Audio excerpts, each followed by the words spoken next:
Es un dictamen que ni siquiera se construyó en la Cámara de Diputados. Representa a la Comisión de Presupuesto a todas las comisiones, a las 46. Palabra por palabra, cifra por cifra, fue dictada y hecha por la Secretaría de Hacienda. Es una intromisión republicana. Es el primer paquete económico del presidente de la República. Es autoritario, unipersonal, asistencialista, viola la autonomía de poderes, es opaco y es discrecional. Y tiene 4 deficiencias que reto a cualquiera a debatir. Primero, es un programa asistencialista clientelar. Segundo, pues bueno, los diputados no esperaron a la Nochebuena y hoy en la madrugada aprobaron un paquete económico que vaya que ha dado mucho de qué hablar, ¿eh? Muchas protestas son las que han generado el presupuesto aprobado ayer por la mayoría de Morena, sus aliados ahora del Partido Verde y una parte de la fracción del Partido de la Revolución Democrática. Los de Morena aprobaron un presupuesto que trajo consigo más descalificaciones que aprobaciones y sobre todo advirtiendo que son las finanzas de Andrés Manuel López Obrador que están basadas en cumplir con sus promesas de campaña más que con las necesidades del país.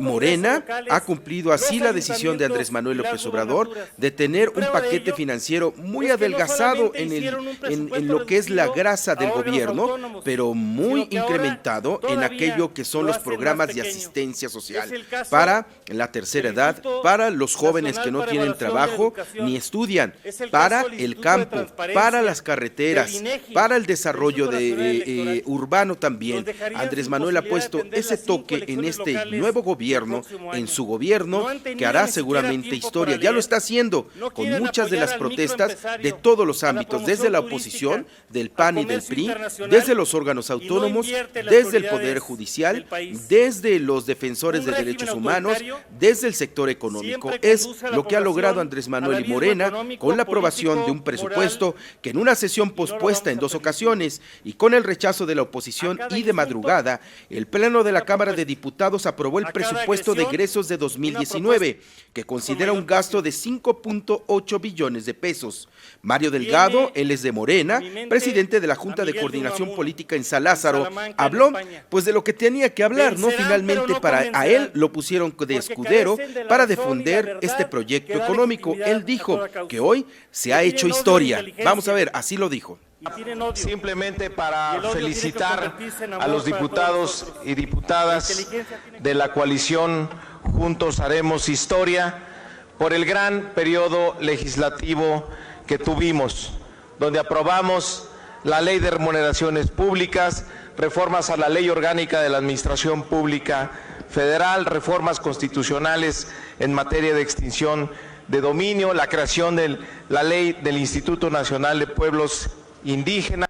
Hay como a las 2 de la mañana, Mario Delgado, ya después de haberse aprobado este presupuesto, pues se desbocó en felicitaciones y con la ausencia de las fracciones parlamentarias del PAN, del PRI y de Movimiento Ciudadano, pues Mario Delgado, que ya había sido senador, que ha sido diputado y que en este caso llevaba la voz cantante de Morena, de plano felicitó a Dolores Padierna, que estaba al frente de la mesa directiva, porque Porfirio Muñoz Ledo obviamente se había ido temprano.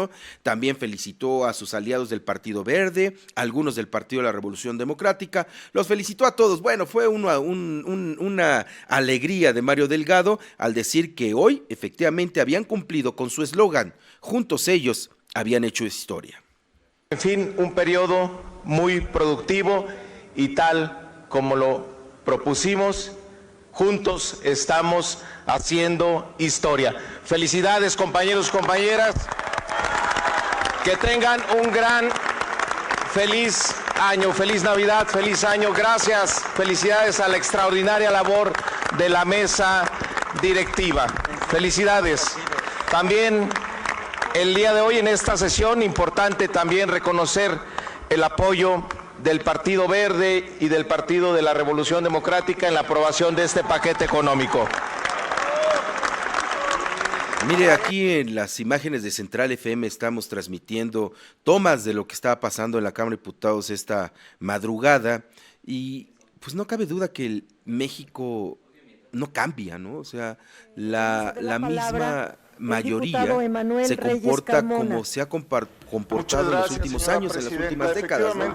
Estoy viendo en estos momentos las escenas del canal del Congreso que está transmitiendo aquí en Central FM Equilibrio y vemos una mayoría sola, la oposición se salió de esta Cámara de Diputados, como lo pasaba cuando el PRI era mayoría, ¿no? Se salía en este entonces, Morena era el PRD, se había salido el Partido del Trabajo, el PAN, entonces son escenas que ya conocemos los mexicanos, son escenas que ya sabemos y que lamentablemente nos habla de un país extremadamente dividido, con felicitaciones entre ellos mismos, autoelogios y críticas de la oposición que se sale de un recinto al ver que ya no puede hacer nada ante una aplanadora como es de Morena y sus aliados. No cambia mucho este México, que quisiéramos que todo se hiciera por consenso. Obviamente en la política no es posible que todos estén de acuerdo, pero tampoco un grado de división, de enfrentamiento como el que estamos viviendo.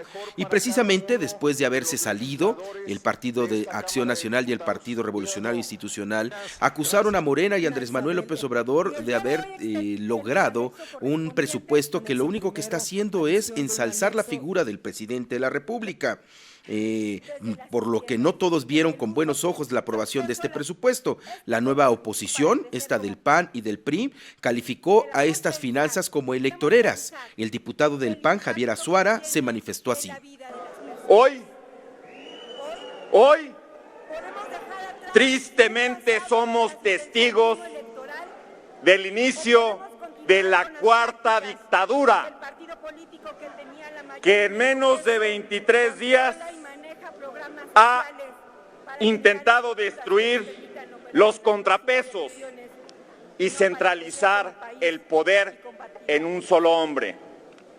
Este hombre nada más es Andrés Manuel López Obrador, que con una mayoría aplastante, con sus aliados, pues hace lo que quiere, ¿no? Finalmente así fue la decisión que tomaron 30 millones de mexicanos en las pasadas elecciones presidenciales.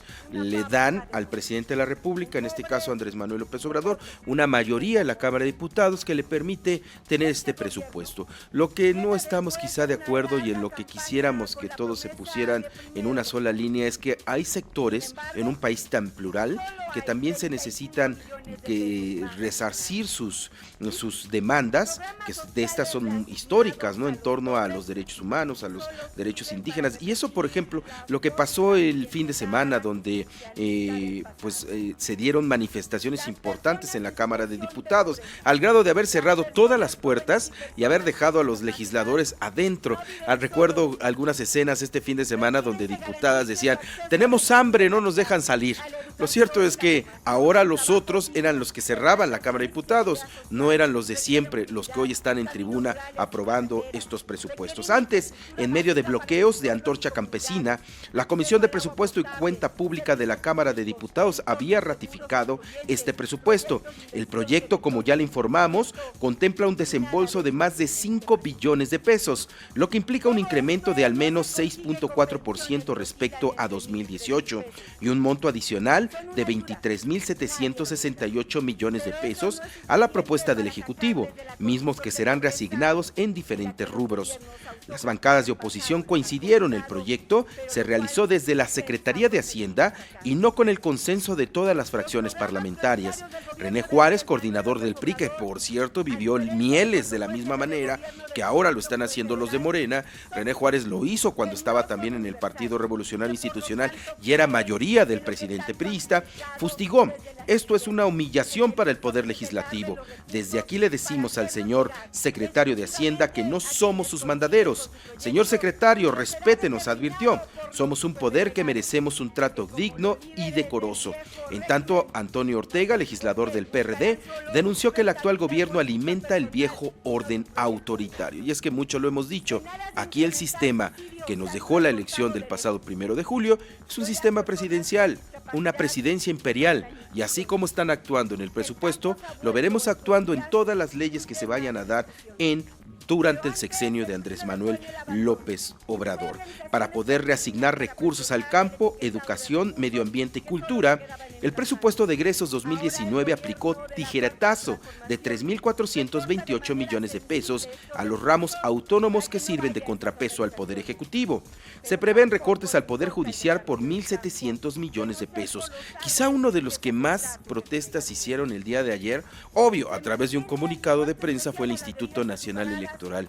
Los consejeros electorales de plano se fueron a la yugular y dijeron que un recorte como el que se aprobó de 950 millones de pesos a la autoridad electoral pone en riesgo las elecciones que se van a llevar a cabo durante 2019. ¿Qué elecciones vamos a tener el próximo año?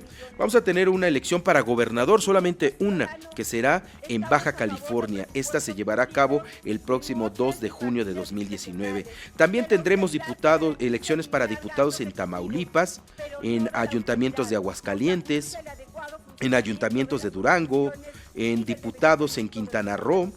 También tendremos en Tamaulipas también diputados de mayoría y obviamente también tendremos las elecciones o la forma de designar a candidatos independientes. Estas 5 elecciones que advierten los consejeros del INE estarán en peligro porque no tienen el dinero para llevarlas a cabo. ¿Qué es lo que hace el INE en elecciones estatales? Uno, pues hace una vigilancia hacia la autoridad electoral. Finalmente, quien va a organizar las elecciones es la autoridad electoral en materia de organización electoral. Esto quiere decir que es la instalación de mesas directivas, la elección de personas que van a estar en las mesas y la actualización del padrón electoral. Esto lo hará el Instituto Nacional Electoral junto con el Instituto Local.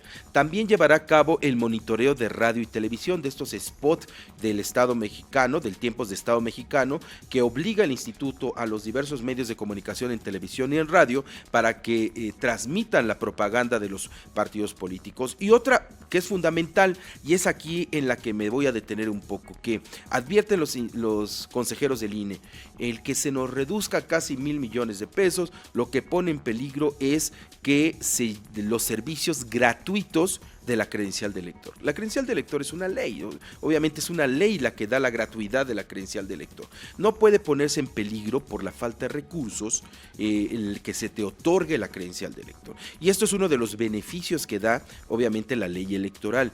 El que digan los consejeros que esto se puede poner en peligro es un error de los consejeros electorales. Ellos están obligados a que con el presupuesto que se les den organicen las acciones principales del instituto, y uno de las columnas vertebrales del INE es la actualización y entrega de las credenciales de elector. Así es que por ahí creo que le exageraron un poco los consejeros. Algunos los conocemos muy bien de que les gusta caerse en estas exageraciones, pero lo cierto es que el contrapeso político que podría tener este presidente Andrés Manuel López Obrador hoy ha sido afectado. El caso del Poder Judicial con los ministros de la Corte, a los cuales ya se les redujo su salario.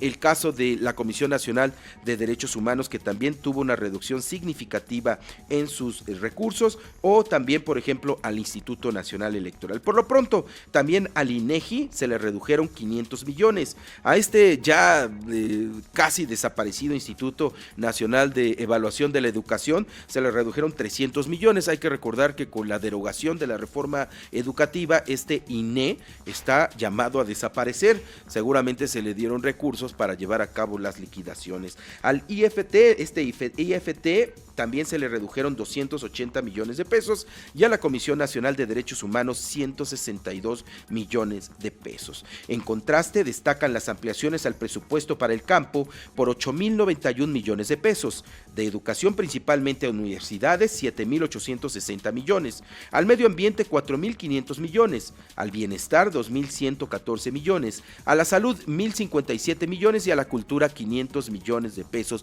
fueron a los rubros que se les aumentó en esta readecuación que se le hizo al presupuesto este fin de semana por parte de la Comisión de Presupuesto. Obviamente hay una adecuación, ¿por qué? Porque hubo errores de dedo reconocidos por Andrés Manuel López Obrador. Una iniciativa de paquete financiero que trajo consigo errores fundamentales como de reducirle presupuesto inicialmente a las universidades, y el segundo también en torno a lo que se estaba hablando de las culturas indígenas. Es lo que está pasando en un paquete financiero que trajo más protestas que consensos en torno a cómo vamos a gastar los mexicanos los dineros. Hubo muchos pendientes que no le quisieron entrar los legisladores, y en específico Andrés Manuel López Obrador. Yo puedo nombrar dos. El primero es, no se le quiso entrar a una verdadera recaudación de impuestos en este país. El comercio informal sigue estando impune, y lamentablemente, como ha sido fuente de trabajo para las personas que no encuentran un empleo formal, hoy no se le toca. Aunque el comercio ambulante sí paga un impuesto, se lo paga a quien le va a pedir protección, a quien le pide para que limpien la calle después, antes y después de que se instalen, o para el lidercillo, ¿no?, que los deja estar en un puesto dependiendo de la extensión que quieran para poner sus mercancías. Si se le cobra un impuesto, lamentablemente ese impuesto va a engrosar a estos liderazgos sociales, caciquiles, de personas que hoy se hacen dueños de la calle y no de los mexicanos, que ya vemos en el comercio ambulante una forma pues normal de trabajo en este país. Y el segundo creo que es el más importante. Andrés Manuel López Obrador y su mayoría en Morena no se atrevieron a bajarse las prerrogativas. Y hoy tenemos a partidos políticos llenos de dinero. Andrés Manuel ha dicho, no podemos tener un gobierno rico con un pueblo pobre, pero sí tenemos a partidos políticos multimillonarios con pueblo pobre. Ahí está alguna de las ironías. ¿Qué opina usted?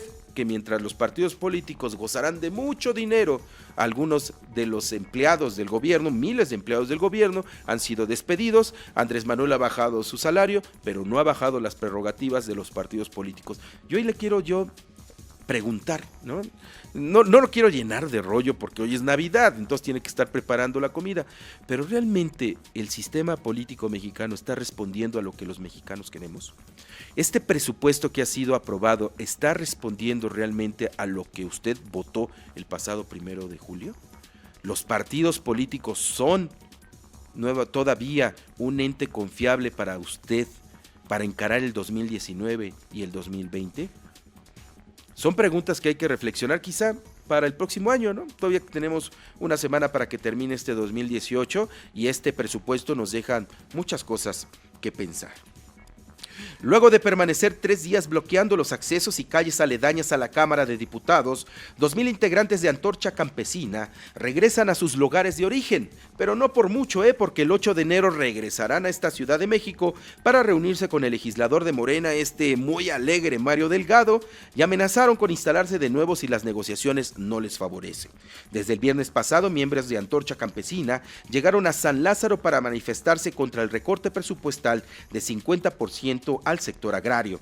Recriminaron que afectarán a programas del campo, la educación de hijos de campesinos, obras de pavimentación, caminos, drenaje y agua potable. Recuerdo mucho cuando me mandaban a cubrir las manifestaciones de campesinos, había uno de los gritos que decían: educación primero al hijo del obrero, educación después al hijo del burgués. Y en este caso, pues la educación primero para los campesinos integrantes de Antorcha Campesina, pues no se cumplió y no se cumplía, y cerraron la Cámara de Diputados por 2 días. Métase a las redes sociales donde va usted a escuchar a algunas diputadas quejándose de que no las dejan salir ni siquiera por su comida. Lo cierto es que ahí estuvieron los legisladores y no podían salir. Llegaron, ya no se llaman granaderos según Claudia Sheinbaum, no, ahora quién sabe cómo se llamarán, pero están vestidos igualitos, traen su mismo tolete, su mismo casco, su mismo escudo, igualito. Así es que lo único que le cambió es que ya no se llaman granaderos, se llaman, ¿cómo se llamarán? Policía capitalina a lo mejor, pero hacen lo mismo, realmente hacen lo mismo. En marcha el programa de pavimentación de caminos a cabeceras municipales en todo el país, con un gasto de 14,200 millones de pesos a lo largo del sexenio, que van a construir caminos de concreto en las cabeceras municipales de Chiapas, Chihuahua, Durango, Guerrero y Oaxaca. En San Juan Evangelista, Analco, Oaxaca, Andrés Manuel López Obrador criticó que la pasada administración le dejó un gobierno igual que un toro viejo y reumático, de avance lento, que complica la entrega de apoyos. Tenemos el problema de que dejaron un gobierno que es como un toro viejo y reumático, de avance lento. Imagínense, para bajar los beneficios. Es una maraña de burocracia. Entonces, si bajamos los recursos a ustedes y se manejan bien esos recursos, me ayudan a gobernar. Esto es la democracia, gobierno del pueblo, para el pueblo y con el pueblo. Ahí está el reconocimiento de Andrés Manuel López Obrador del país que le dejaron, y no solamente la administración anterior, que ya supimos que bueno, trae consigo un hoyo de desfalcos, de corrupción, de mal ejercicio del presupuesto, sino también de todo un gobierno que tenemos durante décadas y que los mexicanos sí tenemos un diagnóstico. Queremos cambiar las formas de hacer en este país. Queremos cambiar a un gobierno que no está respondiendo a las demandas de los mexicanos. Eso es un diagnóstico, creo que definitivo. Y creo que esta situación que está creando Andrés Manuel está llevando a ese análisis. El problema es que con otro autoritarismo quieren resolver algo que lo único que están generando es mayor conflicto. Pero lo que sí queremos los mexicanos es un cambio rotundo en este México. Esperemos que pronto se pueda lograr. En tanto, Andrés Manuel López Obrador también presentó su Programa Nacional de Infraestructura Carretera. Informó que su administración hará una inversión histórica de más de 78 mil millones de pesos para la construcción de 22 carreteras, la conservación de 48 y la entrega de obras inconclusas, porque lamentó, el país es un cementerio de obras que no se ha terminado. Y ahí creo, mire, tiene muchísima razón Andrés Manuel López Obrador al decir esto. Las carreteras en México, bueno, son de pena ajena, y el problema es que generan infinidad de accidentes. Lo tuvimos aquí el viernes pasado a las representantes de la Cruz Roja. En esta época se incrementan los accidentes, obviamente, ¿no? Lamentablemente por cuestiones de fiestas, de alcohol, hay serios problemas de accidentes, pero si uno de los principales elementos que provocan muertes en las carreteras es la mala calidad de carreteras que se hacen en este país. Bueno, la arreglan hoy y en 3 días ya tienen baches y en 4 días tienen unos socavones que lamentablemente provocan pérdida de vidas humanas. En eso tiene mucha razón Andrés Manuel, y esperemos que pueda ser arregladas estas carreteras en nuestro país para que tengamos infraestructura de primera. El tener buenas carreteras, ¿qué es lo que genera? Obviamente el turismo, ¿no? La gente sale, pero también el comercio, mucho del comercio que se hace en nuestro país, de estos productos son trasladados por los camiones en nuestras carreteras. Así es que más allá del Tren Maya, más allá de un pequeño aeropuerto en Santa Lucía, el verdadero reto que tenemos en México es precisamente las carreteras. El jefe del Ejecutivo llamó a la unidad luego de que los pobladores abucharan a Alejandro Murat, gobernador de Oaxaca. Dijo, ya chole con los pleitos, dijo Andrés Manuel López Obrador. Lo cierto es que en redes sociales también se dijo que a quien habían abuchado era Andrés Manuel López Obrador, e inmediatamente todos los defensores del presidente en redes salieron que no, que era al gobernador de Oaxaca. Lo cierto es que, bueno, finalmente Alejandro Murat tuvo que cargar con esos abucheos y decir fue para el gobernador de Oaxaca. Pero también en redes está, no sé si lo podamos tener rapidísimo, Woody, un video que estaba en el aeropuerto de la Ciudad de México Andrés Manuel López Obrador. Y si no, un poquito más adelante lo podemos presentar, en el cual cuando va hacia la sala de espera donde va a salir su avión, una señora se le acerca a Andrés Manuel entre todas estas fotos que siempre les están pidiendo y saludos, y la señora le dice, ¿qué pasó, presidente, con los trabajadores del SAT? Vamos a perder nuestro trabajo y estamos perdiendo nuestro trabajo. Y Andrés Manuel lo único que hizo fue contestar, no pasa nada. Y se fue más rápido para poderse alejar de esta señora del SAT. Una de las primeras protestas importantes que tiene Andrés Manuel en esta idea de acudir en público, viajar en aviones comerciales, ya empieza a recibir estas protestas de una señora que se le acercó de una forma pues desesperada por la pérdida de su empleo en el SAT, esta dependencia de la Secretaría de Hacienda que se encarga de recaudar los impuestos. Más adelante le vamos a presentar esa imagen, ya Woody está metido metiéndose a las redes sociales rápidamente para encontrar ese video.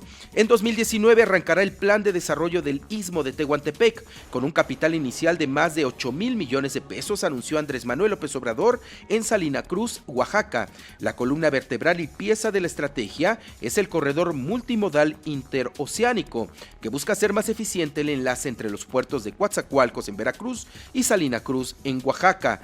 En este proyecto, aclaró, no habrá inversión extranjera por razones estratégicas de soberanía, porque no queremos meternos en pleitos, no queremos meternos en las patas de los caballos, y a lo mejor lo dice un poco por lo del aeropuerto internacional en Texcoco, ¿no? Que vaya que le están sufriendo con esto de los bonos y el pago a muchos capitales internacionales que se habían metido en Texcoco.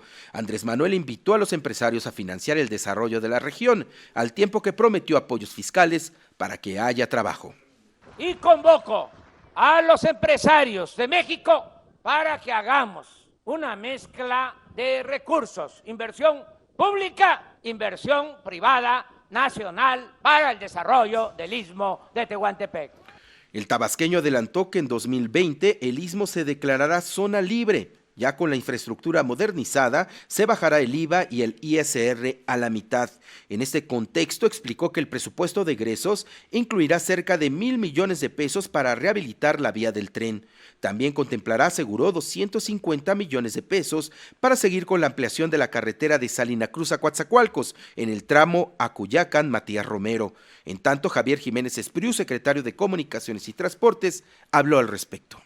La Secretaría de Comunicaciones y Transportes tendrá a su cargo la modernización de la carretera Coatzacoalcos-Salina Cruz, de la línea ferroviaria Z que une a las dos ciudades y la de los dos puertos, además de desplegar, aprovechando los recursos de vía, fibra óptica. Andrés Manuel López Obrador recordó que está disponible un fideicomiso de alrededor de 3,000 millones de pesos para la ampliación y modernización de los puertos de Salina Cruz y Coatzacoalcos. Rectores del país recortarán entre el 0.8% y 43% sus sueldos para ganar lo mismo que el presidente Andrés Manuel López Obrador, según los ingresos brutos que reportaron en las páginas de transparencia de sus universidades. Mario Alberto Rodríguez Casas, director del IPN, del Instituto Politécnico Nacional, será el que más tendrá que bajar su salario, porque su percepción bruta, es decir, sin contar impuestos, era de 191,843 pesos, lo que equivale a una reducción de 43%. El pago base de Enrique Graue, rector de la UNAM, está muy por debajo de lo que recibe AMLO. Él va a ganar 51,553 pesos, pero al complementarse con entradas adicionales, la remuneración llegaba a 177,895 pesos, por lo que deberá regresar 39% de su nómina antes de pagar impuestos. Aquí, bueno, ya a partir del 1 de enero, en unos cuantos días del próximo año, muchos de nuestros funcionarios públicos que ganaban muchísimo dinero, pues hoy tendrán que entrarle a esta idea de Andrés Manuel López Obrador de tener remuneraciones por abajo de lo que él va a percibir. Estamos hablando de 108,000 pesos lo que va a ganar Andrés Manuel López Obrador, de ahí para abajo a medirle quienes ganaban mucho más. Están 3 ministros de la Suprema Corte que tendrán que reducir su salario, puesto que la ley hay con una revuelta que se le dio a la ley, pues a 3 de ellos, a los 3 anteriores, pues se les va a reducir. También a los consejeros del INE, también a los jueces y magistrados, y hay que ver cuál será la resolución que tendrán que hacer en torno a los amparos que se habían dado. Alrededor de 3,000 amparos eran los que se habían ya interpuestos para que estos salarios no se redujeran. Veremos más adelante pues cómo termina este tema. Difícil situación enfrentan cientos de empleados de confianza despedidos por el SAT. El Sindicato Nacional de Trabajadores de Hacienda advirtió que no los defenderá ni pugnarán porque sean reinstalados en sus puestos bajo el argumento de que no están afiliados a ninguna organización gremial. Especialistas opinaron que ya es hora de instrumentar medidas que otorguen prestaciones a quienes cobran por honorarios. De momento, la única opción es que se organicen y presenten una demanda ante la Junta Federal de Conciliación y Arbitraje. Deberán armarse de paciencia porque adelantaron expertos, el proceso será largo. Lo cierto es que este grupo de ex trabajadores del SAT ya informaron que se van a organizar y a partir de hoy estarán presentes en la conferencia de prensa de Andrés Manuel López Obrador. Así es que a todos estos grupos de protestas que tenemos en nuestro país, súmele uno nuevo, el de los trabajadores o extrabajadores del SAT, que estarán en breve dándole mucha protesta a Andrés Manuel López Obrador. Ya tenemos el video que estábamos comentando, vamos a correrlo aquí en las pantallas de Central FM Equilibrio, y para quienes nos están escuchando en radio a través de nuestras afiliadas o también en Facebook, Andrés Manuel va entrando al Aeropuerto Internacional de Ciudad de México y en ese momento le grita una persona, una mujer, ¿qué pasaría con sus empleos? Necesita trabajo, a los jubilados no nos dan. Señor Obrador, soy del SAT, ¿qué va a pasar con nosotros? Tenemos incertidumbre, no nos decide empleo. No va a pasar nada. Por favor, nuestro hijo Coatzacoalcos necesita trabajo. A los jubilados no nos dan. No queremos sin trabajo. Ahí está pues la respuesta de Andrés Manuel López Obrador en este video. Gracias, Woody. Este video que le decía a esta señora que era del SAT de Coatzacoalcos y que ahí, pues qué iba a pasar con ellos, con estos despidos, y Andrés Manuel solamente contesta: no va a pasar nada, no va a pasar nada, y se va Andrés Manuel López Obrador. Muchas gracias a la producción que aquí pusieron este video, que creo que es importante y será una de las escenas de 2018 para el presidente de la República. El presidente, pues, López Obrador informó que por primera vez las comisiones de las Afores bajarán 1% en beneficio de los ahorros de trabajadores. Arturo Herrera, subsecretario de Hacienda, precisó que esta reducción en las comisiones representa 10,000 millones de pesos adicionales para los ahorros de los trabajadores. Detalló que esta medida fue hecha en alianza con todos los sistemas de Afores que manejan 3.3 billones de pesos, lo que representa el 15% del Producto Interno Bruto de la nación. Por primera vez en la historia, desde el sistema de Afores existe, las comisiones bajaron el 1%, son 3 puntos base, y aunque eso parece poco, significan 10,000 millones de pesos adicionales para los ahorros de los trabajadores, puntualizó el subsecretario de Hacienda. Admitió que en gran parte de la inversión que se está realizando, tanto en el sector público como en el privado, es financiado a través de las Afores. Ricardo Monreal, coordinador de Morena en el Senado, dio también por terminado el periodo ordinario de sesiones en la Cámara Alta, luego de que en San Lázaro se anunció que el dictamen para crear la Guardia Nacional se discutirá el 16 y 17 de enero de 2019 en un periodo extraordinario.